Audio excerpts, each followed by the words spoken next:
ಚಾಮರಾಜನಗರದಲ್ಲಿ 5 ಹುಲಿಗಳ ಸಾವಿನ ಕೇಸ್ಗೆ ಈಗ ಬಿಗ್ ಟ್ವಿಸ್ಟ್ ಸಿಕ್ಕಿದೆ. ಹಾಗಾದ್ರೆ ಏನು ಆ ಬಿಗ್ ಟ್ವಿಸ್ಟ್? ಹುಲಿಗಳ ಸಾವಿಗೆ ಸಂಬಂಧಪಟ್ಟಂತೆ ಒಂದು ಬಿಗ್ ಟ್ವಿಸ್ಟ್ ಅಂದ್ರೆ ತಮಿಳುನಾಡಿನ ಗೊಬ್ಬರ ಮಾಫಿಯಾಕ್ಕೆ 5 ಹುಲಿಗಳು ಬಲಿಯಾದ್ವಾ ಎಂಬ ಪ್ರಶ್ನೆ ಸದ್ಯಕ್ಕೆ ಮೂಡ್ತಾ ಇದೆ. ಹಾಗಾದ್ರೆ ಅಂಥದ್ದು ಏನಾಯ್ತು? ಅಲ್ಲಿ ಏನ್ ಆಗ್ತಾ ಇದೆ? ತಮಿಳುನಾಡಿನ ಗೊಬ್ಬರ ಮಾಫಿಯಾಕ್ಕೆ 5 ಹುಲಿಗಳು ಬಲಿಯಾದ್ವಾ? ಮಲೆ ಮಹದೇಶ್ವರ ಬೆಟ್ಟದಲ್ಲಿ ತಮಿಳುನಾಡಿನ ಸಾವಿರಾರು ದನಗಳು ಮೇಯ್ತಾ ಇರುತ್ತೆ. ದನಗಳನ್ನ ಮೇಯಿಸುವ ಜವಾಬ್ದಾರಿ ಕರ್ನಾಟಕ ಕೂಲಿಗಳಿಗೆ ಕೊಡಲಾಗಿರುತ್ತೆ. ಇನ್ನು ಬರಗೂರು ತಳಿಯ ಗೋವಿನ ಗೊಬ್ಬರಕ್ಕೆ ಫುಲ್ ಡಿಮ್ಯಾಂಡ್ ಕೂಡ ಇರುತ್ತೆ.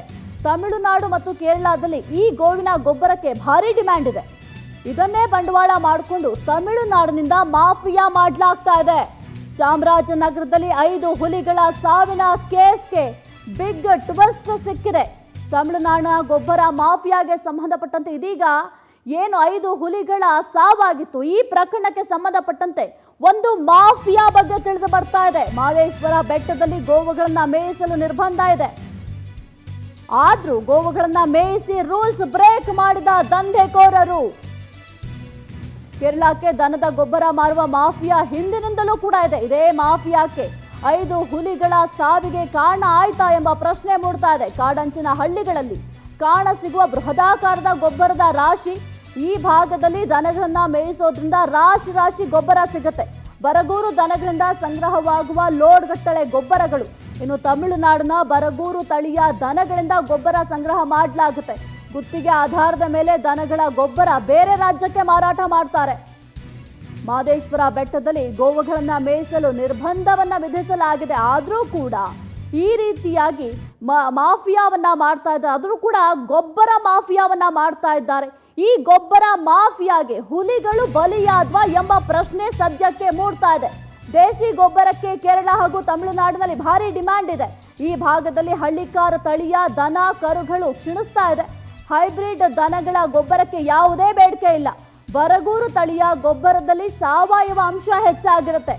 ಇದರ ಗೊಬ್ಬರಕ್ಕೆ ತಮಿಳುನಾಡು ಕೇರಳದಲ್ಲಿ ಭಾರಿ ಬೇಡಿಕೆ ಇದೆ. ಹೀಗಾಗಿಯೇ ಬರಗೂರು ತಳಿಯ ಗೊಬ್ಬರಕ್ಕೆ ಜನ ಮುಗಿಬೀಳ್ತಾರೆ. ಇದಕ್ಕಾಗಿ ಮಹದೇಶ್ವರನ ಬೆಟ್ಟದಲ್ಲಿ ದನ ಮೇಯಿಸಲು ಗುತ್ತಿಗೆಯನ್ನು ಕೂಡ ಪಡ್ಕೊಂಡಿದ್ದಾರಂತೆ. ಇನ್ನು ತಮಿಳುನಾಡಿನ ಕೆಲ ಪ್ರಭಾವಿಗಳಿಂದ ದನ ಮೇಯಿಸುವ ಗುತ್ತಿಗೆಯನ್ನ ನೀಡಲಾಗಿದೆ. ಯಾವುದೇ ಶ್ರಮ ಇಲ್ಲದೆ ಲಕ್ಷಾಂತರ ರೂವನ್ನ ಗಳಿಸುವ ಪ್ರಭಾವಿಗಳು. ಇನ್ನು ಏನು ಮಲೆಮಹದೇಶ್ವರ ಬೆಟ್ಟದಲ್ಲಿ 5 ಹುಲಿಗಳು ಸಾವನ್ನಪ್ಪಿದ್ವು, ಅದು ಕೂಡ ವಿಷ ಆಹಾರವನ್ನು ಸೇವನೆ ಮಾಡಿ ವಿಷ ಪ್ರಾಶಾಣವನ್ನು ಮಾಡಿಸಿ ಸಾವನ್ನಪ್ಪಿತ್ತು ಹುಲಿಗಳು. ಹೀಗೆ ಮೇಯಲು ಬರುವ ಕೆಲ ದನಗಳು ಹುಲಿಗಳ ಪಾಲಾಗತ್ತೆ. ಇದರಿಂದ ಬೇಸತ್ತು ಹುಲಿಗಳನ್ನ ಕೊಲ್ಲಲು ಮುಂದಾಗ್ತಾರೆ. ಹುಲಿಗಳನ್ನ ಕೊಂದು ದನಗಳ ಮಾಂಸಕ್ಕೆ ವಿಷ ಇಟ್ಟು ಹೀನ ಕೃತ್ಯ ಎಸಗಿದ್ದಾರೆ ಎಂಬ ಶಂಕೆ ವ್ಯಕ್ತ ಆಗ್ತಾ ಇದೆ. ಅವುಗಳನ್ನ ತಿನ್ನಲು ಬರುವ ಹುಲಿಗಳು ಸಾವನ್ನಪ್ಪಿದೆ. ಇದೇ ಕಾರಣದಿಂದ 5 ಹುಲಿಗಳು ಸಾವನ್ನಪ್ಪಿರುವ ಅನುಮಾನ ಸದ್ಯಕ್ಕೆ ಮೂಡ್ತಾ ಇದೆ. ಹೀಗೆ ಮೇಯಲು ಬರುವ ಕೆಲ ದನಗಳು ಹುಲಿಗಳ ಪಾಲಾಗ್ತಾ ಇರತ್ತೆ. ಇದರಿಂದ ಬೇಸತ್ತು ಹುಲಿಗಳನ್ನ ಕೊಲ್ಲಲು ಮುಂದಾದ್ರ ಎಂಬ ಪ್ರಶ್ನೆ ಮೂಡ್ತಾ ಇದೆ. ಹುಲಿಗಳನ್ನ ಕೊಂದು ದನಗಳ ಮಾಂಸಕ್ಕೆ ವಿಷ ಇಟ್ಟು ಹೀನ ಕೃತ್ಯ ಎಸಗಿದ್ದಾರೆ. ಅವುಗಳನ್ನ ತಿನ್ನಲು ಬರುವ ಹುಲಿಗಳು ಸಾವನ್ನಪ್ತಾ ಇದೆ. ಇದೇ ಕಾರಣದಿಂದ 5 ಹುಲಿಗಳು ಸಾವನ್ನಪ್ಪಿರುವ ಅನುಮಾನ ಕೂಡ ವ್ಯಕ್ತ ಆಗ್ತಾ ಇದೆ. ಎಲ್ಲಿ ನಮ್ಮ ದನಗಳು ಆ ಹುಲಿಗಳ ಬಾಯಿಗೆ ಸಿಕ್ಕಿ ಸತ್ತು ಹೋಗುತ್ತಲ್ಲ ಅನ್ನೋ ಒಂದೇ ಒಂದು ಕಾರಣಕ್ಕೆ ಈ ರೀತಿಯಾಗಿ ಹುಲಿಗಳಿಗೆ ವಿಷ ಪ್ರಾಶಾಣವನ್ನ ಮಾಡಿಸಿ ಹತ್ಯೆ ಮಾಡಿದ್ರ ಎಂಬ ಪ್ರಶ್ನೆ ಸದ್ಯಕ್ಕೆ ಮೂಡ್ತಾ ಇದೆ. ಇನ್ನು ಬರಗೂರು ತಳಿಯ ಗೋವಿನ ಗೊಬ್ಬರಕ್ಕೆ ಭಾರಿ ಡಿಮ್ಯಾಂಡ್ ಇದೆ. ಇನ್ನು ತಮಿಳುನಾಡು ಆಗಿರಬಹುದು ಅಥವಾ ಕೇರಳ, ಈ ಭಾಗದಲ್ಲಿ ಈ ಗೊಬ್ಬರಕ್ಕೆ ಭಾರಿ ಡಿಮ್ಯಾಂಡ್ ಇದೆ. ಸಾವಯವ ಗೊಬ್ಬರ ಏನಿರುತ್ತೆ ಅದಕ್ಕಿಂತ ಹೆಚ್ಚಿನದಾಗಿ ಈ ಗೊಬ್ಬರಕ್ಕೆ ಭಾರಿ ಡಿಮ್ಯಾಂಡ್ ಇರುತ್ತೆ. ಹಾಗಾಗಿ ಆ ಭಾಗದಲ್ಲಿ ಗೊಬ್ಬರ ಮಾಫಿಯಾವನ್ನೇ ಮಾಡ್ತಾ ಇದ್ದಾರೆ. ಈ ಏನು ಮಲೆಮಹದೇಶ್ವರ ಬೆಟ್ಟದ ತಪ್ಪಲಲ್ಲಾಗಿರಬಹುದು, ಅಲ್ಲಿ ಹಸುಗಳನ್ನಾಗಿರಬಹುದು ದನಗಳನ್ನ ಮೇಯಿಸಬಾರ್ದು ಅಂತ ನಿರ್ಬಂಧ ಕೂಡ ವಿಧಿಸಲಾಗಿದೆ. ನಿರ್ಬಂಧ ಇದ್ರೂ ಕೂಡ ಅಲ್ಲಿ ಹಸುಗಳನ್ನ ಮೇಯಿಸೋದಕ್ಕೆ ಅಂತ ಹೋಗ್ತಾರೆ. ಆ ಸಂದರ್ಭದಲ್ಲಿ ಮೊದಲೇ ಹೇಳಿ ಕೇಳಿ ಅದು ವನ್ಯ ಪ್ರದೇಶ ಆಗಿರೋದ್ರಿಂದ ಅಲ್ಲಿ ಪ್ರಾಣಿಗಳು ಸರ್ವೇ ಸಾಮಾನ್ಯವಾಗಿ ಇದ್ದೇ ಇರುತ್ತೆ. ಇನ್ನು ಹುಲಿಗಳು ಕೂಡ ಅಲ್ಲಿ ಹೆಚ್ಚಾಗಿ ಕಾಣಸಿಗತ್ತೆ. ಹಾಗಾಗಿ ಹುಲಿಗಳು ಇರೋದ್ರಿಂದ ಅಲ್ಲಿ ಯಾರೂ ಕೂಡ ಅಷ್ಟಾಗಿ ಓಡಾಡಬಾರ್ದು, ದನಗಳನ್ನ ಮೇಯಿಸಬಾರ್ದು. ಇದರಿಂದ ದನಗಳಿಗೂ ತೊಂದರೆ ಆಗುತ್ತೆ. ಇದರ ಜೊತೆಗೆ ದನಗಾಹಿಗಳಿಗೂ ತೊಂದರೆ ಆಗುತ್ತೆ ಅನ್ನುವ ನಿಟ್ಟಿನಲ್ಲಿ ನಿರ್ಬಂಧವನ್ನು ಕೂಡ ವಿಧಿಸಲಾಗಿತ್ತು. ನಿರ್ಬಂಧ ಇದ್ರೂ ಕೂಡ ದನಗಳನ್ನು ಅಲ್ಲಿ ಮೇಯಿಸಲು ಅಂತ ಕರ್ಕೊಂಡು ಹೋಗ್ತಾರೆ. ಕರ್ಕೊಂಡು ಹೋದಂತಹ ಸಂದರ್ಭದಲ್ಲಿ ಹುಲಿ ಅಟ್ಯಾಕ್ ಮಾಡುತ್ತೆ. ಹುಲಿ ಅಟ್ಯಾಕ್ ಮಾಡಿದಾಗ ಅವರ ಏನು ದನಗಳಿರುತ್ತೆ ಅವು ಸಾವನ್ನಪ್ಪುತ್ತೆ. ಹೀಗಾಗಿ ದನಗಳು ಸಾವನ್ನಪ್ಪುತ್ತಲ್ಲ ಅನ್ನೋ ಒಂದೇ ಒಂದು ಕಾರಣಕ್ಕೆ ಹುಲಿಗೆ ವಿಷ ಪ್ರಾಶಾಣವನ್ನು ಮಾಡಿಸಿದ್ರಾ ಎಂಬ ಪ್ರಶ್ನೆ ಸದ್ಯಕ್ಕೆ ಮೂಡ್ತಾ ಇದೆ. ಇನ್ನು ಏನು ತಮಿಳುನಾಡು ಆಗಿರಬಹುದು, ಕೇರಳ ಆಗಿರಬಹುದು, ಈ ಗೋವಿನ ಗೊಬ್ಬರಕ್ಕೆ ಭಾರಿ ಡಿಮ್ಯಾಂಡ್ ಇದೆ. ಅಲ್ಲಿ ನೀವು ಹೋಗಿ ಕೇಳಿದ್ರೆ ಬಹಳ ಡಿಮ್ಯಾಂಡ್ ಹೇಳ್ತಾರೆ ಈ ಗೊಬ್ಬರಕ್ಕೆ. ಹಾಗಾಗಿ ಇದನ್ನೇ ಒಂದು ಬಂಡವಾಳ ಮಾಡ್ಕೊಂಡ್ಬಿಟ್ಟಿದ್ದಾರೆ. ಗೊಬ್ಬರ ಮಾಫಿಯಾನೇ ಈಗ ದೊಡ್ಡದಾಗಿ ಬೆಳೆದಿದೆ ಆ ಭಾಗದಲ್ಲಿ. ಇನ್ನು ಬೇರೆ ರಾಜ್ಯಗಳಿಂದ ಬಂದು ಇಲ್ಲಿ ಗೊಬ್ಬರ ಮಾಫಿಯಾವನ್ನ ಮಾಡ್ತಾ ಇದ್ದಾರೆ. ಈಗಲಾದರೂ ಸ್ವಲ್ಪ ಎಚ್ಚೆತ್ಕೊಂಡು ಇಲ್ಲಿ ಕಡಿವಾಣ ಹಾಕಬೇಕಾಗುತ್ತೆ. ನಿರ್ಬಂಧ ವಿಧಿಸಿದ್ರು ಅದು ಯಾವ ರೀತಿ ಇವರು ಹಸುಗಳನ್ನ ಇಲ್ಲಿ ಕರ್ಕೊಂಡು ಹೋಗಿ ಮೇಯೋದಕ್ಕೆ ಕರ್ಕೊಂಡು ಹೋಗ್ತಾರೆ ಗೊತ್ತಿಲ್ಲ. ಇದಕ್ಕೆ ಏನು ಕಾರಣ ಇನ್ನೂ ಕೂಡ ತನಿಖೆ ಮಾಡ್ತಾ ಇದ್ದಾರೆ. ತನಿಖೆಯ ನಂತರ ಈ ಎಲ್ಲ ಪ್ರಶ್ನೆಗಳು ಕೂಡ ಉತ್ತರ ಸಿಗುತ್ತೆ. ಶೀಘ್ರವಾಗಿ ತನಿಖೆಯನ್ನು ಮಾಡಬೇಕು. 14 ದಿನದ ಒಳಗಾಗಿ ತನಿಖೆಯ ರಿಪೋರ್ಟನ್ನು ನೀಡಬೇಕು ಅಂತ ಅರಣ್ಯ ಸಚಿವರು ಕೂಡ ಮೇಲಧಿಕಾರಿಗಳಿಗೆ ಆದೇಶವನ್ನು ಕೊಟ್ಟಿದ್ದಾರೆ. ಅದರ ಬೆನ್ನಲ್ಲೇ ತನಿಖೆಯನ್ನು ಕೂಡ ಚುರುಕುಗೊಳಿಸಿದ್ದಾರೆ. ಇದರ ನಡುವೆ ಈ ಗೊಬ್ಬರ ಮಾಫಿಯಾ ಬಗ್ಗೆ ತಿಳಿದು ಬರ್ತಾ ಇದೆ. ಸದ್ಯಕ್ಕೆ ಸಾಕಷ್ಟು ಅನುಮಾನಗಳು ಈ ಹುಲಿಗಳ ಸಾವಿನ ಸುತ್ತಾ ಇದೆ. ಏನು ಆಗ್ತಾ ಇದೆ ಅಂತ ತನಿಖೆಯಿಂದ ಬಯಲಾಗಬೇಕಾಗಿದೆ. ಸದ್ಯಕ್ಕಂತೂ ಈ ಗೊಬ್ಬರ ಮಾಫಿಯಾದಿಂದ ಏನು ಮಾಫಿಯಾ ಮಾಡ್ತಾರೆ ಅವರು ಹುಲಿಗಳ ಸಾವಿಗೆ ಕಾರಣ ಆದ್ರ ಎಂಬ ಪ್ರಶ್ನೆ ಸದ್ಯಕ್ಕೆ ಮೂಡ್ತಾ ಇದೆ. ಬರಗೂರು ತಳಿ ನೀವು ಕೇಳಿರಬಹುದು ಈ ತಳಿಯ ಬಗ್ಗೆ. ಈ ಬರಗೂರು ತಳಿಯ ಗೊಬ್ಬರ ಏನಿದೆ ಬಹಳ ಬೇಡಿಕೆ ಇದೆ ಈ ತಳಿಯ ಗೊಬ್ಬರಕ್ಕೆ. ಹಾಗಾಗಿ ಅಲ್ಲಿ ಮೇಯೋದಕ್ಕೆ ಅಂತ ಕರ್ಕೊಂಡು ಹೋಗಿ ಅಲ್ಲಿ ಮೇಯಿಸಿ ಅದಾದ ನಂತರ ಆ ಗೊಬ್ಬರ ಏನು ಶೇಖರಣೆ ಮಾಡ್ತಾರಲ್ಲ ಆ ಶೇಖರಣೆ ಮಾಡಿದಂತಹ ಗೊಬ್ಬರವನ್ನು ಕೇರಳ ಆಗಿರಬಹುದು, ತಮಿಳುನಾಡು ಆಗಿರಬಹುದು ಅಲ್ಲಿಗೆ ರವಾನೆ ಮಾಡ್ತಾರೆ. ಹಾಗಾಗಿ ಅಲ್ಲಿ ಭಾರಿ ಬೇಡಿಕೆ ಇದೆ ಈ ಗೊಬ್ಬರಕ್ಕೆ. ಆ ಗೊಬ್ಬರವನ್ನು ಶೇಖರಣೆ ಮಾಡಲಿಕ್ಕೆ ಇಲ್ಲಿ ಹಸುವನ್ನು ಕರ್ಕೊಂಡು ಹೋಗಿ ಮೇಯೋದಕ್ಕೆ ಕರ್ಕೊಂಡು ಹೋಗೋದಕ್ಕಾಗಿರಬಹುದು. ಹಾಗಾಗಿ ಹಸುಗಳಿಗೆ ತೊಂದರೆ ಆಗತ್ತೆ ಅನ್ನುವ ಒಂದೇ ಒಂದು ಕಾರಣಕ್ಕೆ ಈ ರೀತಿಯಾಗಿ ಮಾಡಿದ್ರ ಎಂಬ ಪ್ರಶ್ನೆ ಸದ್ಯಕ್ಕೆ ಮೂಡ್ತಾ ಇದೆ. ಇನ್ನು ಪುಣಜನೂರು ದೊರೆಸ್ವಾಮಿಯವರು ಪರಿಸರವಾದಿಗಳು ದೂರವಾಣಿ ಸಂಪರ್ಕದಲ್ಲಿದ್ದಾರೆ. Sir, good morning. ನಿಜಕ್ಕೂ ಬಹಳ ಬೇಜಾರಾಗತ್ತೆ. 5 ಹುಲಿಗಳ ಸಾವಾಗಿದೆ.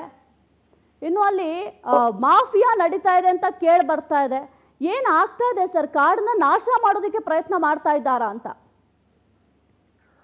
ಹೌದು ಮೇಡಮ್, ಅಲ್ಲಿ ಮಲೆಮಹದೇಶ್ವರ ವನ್ಯಜೀವಿ ಭಾಗದಲ್ಲಿ 5 ಹುಲಿಗಳು ಅದನ್ನ ಸಾಯಿಸಿರೋದು ಭಾರಿ ಘೋರ ದುರಂತ ಸಂಭವಿಸ್ಬಿಟ್ಟಿದೆ. ಒಳ್ಳೆ ಫಾರೆಸ್ಟ್ ಇದೆ ಅದರಲ್ಲಿ. ಅಲ್ಲಿ ಏನಾಗಿದೆ ಅಂತಂದ್ರೆ ಅಲ್ಲಿ ಕೆಲವರು ಹಸುಗಳನ್ನ ಇಟ್ಕೊಂಡಿದ್ದಾರೆ, ದನಗಾರಗಳು ಹಸುಗಳನ್ನ ಇಟ್ಕೊಂಡಿದ್ದಾರೆ. ಮತ್ತೆ ಅಲ್ಲಿ ತಮಿಳ್ನಾಡು ಗಡಿ ಇರೋದ್ರಿಂದ ಆ ಕಡೆನೂ ಕೂಡ ದನಗಳು ಮೇಯ್ಸೋದಕ್ಕೆ ಈ ಕಡೆ ಎಲ್ಲ ಬರ್ತಾರೆ. ಅಲ್ಲಿ ಕೊಪ್ಪ ಅಂತ ಹಾಕೊಂಡು ಅಲ್ಲಿ ದನಗಳು ಮೇಯಿಸ್ತಾರೆ.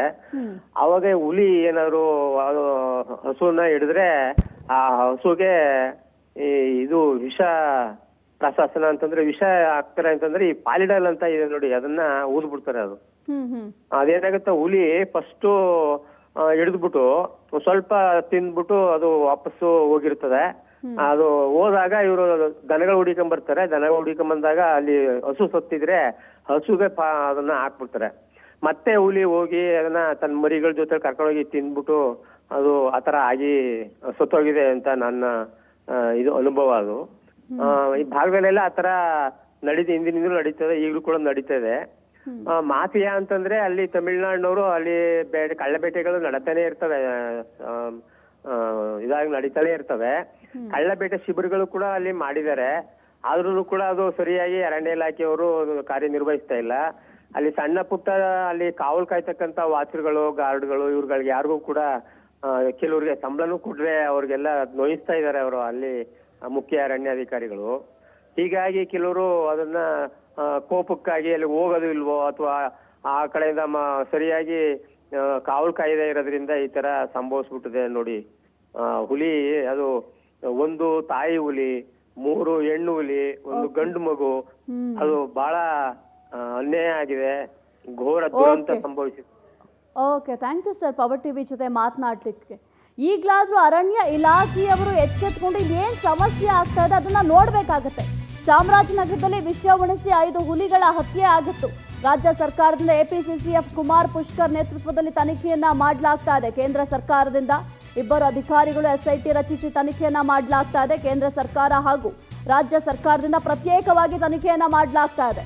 ಚಾಮರಾಜನಗರದಲ್ಲಿ ವಿಷ ಉಣಿಸಿ 5 ಹುಲಿಗಳ ಹತ್ಯೆ ಪ್ರಕರಣಕ್ಕೆ ಸಂಬಂಧಪಟ್ಟಂತೆ ಇದೀಗ ಕೇಂದ್ರ ಸರ್ಕಾರ ಮತ್ತು ರಾಜ್ಯ ಸರ್ಕಾರ ಪ್ರತ್ಯೇಕವಾಗಿ ತನಿಖೆಯನ್ನ ಮಾಡ್ತಾ ಇದೆ.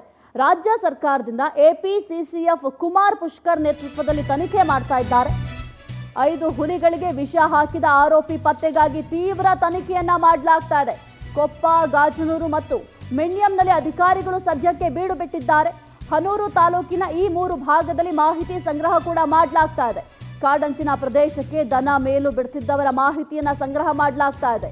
ಹಸು ಕೊಂದ ಕೋಪಕ್ಕೆ ಕ್ರಿಮಿನಾಶಕ ಹಾಕಿರುವ ಬಗ್ಗೆ ಖಚಿತ ಮಾಹಿತಿ ಆಧರಿಸಲಾಗ್ತಾ ಇದೆ. ಈ ಬಗ್ಗೆ ಇನ್ನಷ್ಟೇ ಅರಣ್ಯ ಇಲಾಖೆ ಅಧಿಕೃತ ಮಾಹಿತಿ ಹೊರಬರಬೇಕಾಗಿದೆ. ಹೆಚ್ಚಿನ ಮಾಹಿತಿ ನೀಡ್ತಾರೆ ನಮ್ಮ ಪ್ರತಿನಿಧಿ ಶ್ರೀನಿವಾಸ್. ಕೇಂದ್ರ ಮತ್ತು ರಾಜ್ಯ ಸರ್ಕಾರ ಪ್ರತ್ಯೇಕವಾಗಿ ತನಿಖಾ ತಂಡವನ್ನು ರಚನೆ ಮಾಡಿ ತನಿಖೆಗೆ ಆದೇಶವನ್ನು ನೀಡಿದ್ದಾರೆ. ಏನೆಲ್ಲ ಅಪ್ಡೇಟ್ಸ್ ಇದೆ ಈ ವಿಚಾರಕ್ಕೆ ಸಂಬಂಧಪಟ್ಟಂತೆ?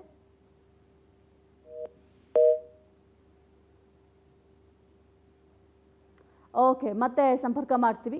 ರಾಜ್ಯ ಸರ್ಕಾರದಿಂದ ಎಪಿಸಿಸಿಎಫ್ ಕುಮಾರ್ ಪುಷ್ಕರ್ ನೇತೃತ್ವದಲ್ಲಿ ತನಿಖೆಯನ್ನ ಮಾಡಲಾಗ್ತಾ ಇದೆ. ಇನ್ನು ಕೇಂದ್ರ ಸರ್ಕಾರದಿಂದ 2 ಅಧಿಕಾರಿಗಳ SITಯನ್ನ ರಚಿಸಿ ತನಿಖೆಯನ್ನ ಮಾಡಲಾಗ್ತಾ ಇದೆ.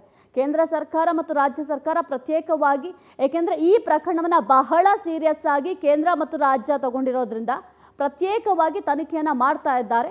ಹಾಗಾಗಿ ತನಿಖಾ ರಿಪೋರ್ಟ್ ಏನ್ ಬರುತ್ತೆ ಕಾದ್ ನೋಡ್ಬೇಕಾಗತ್ತೆ.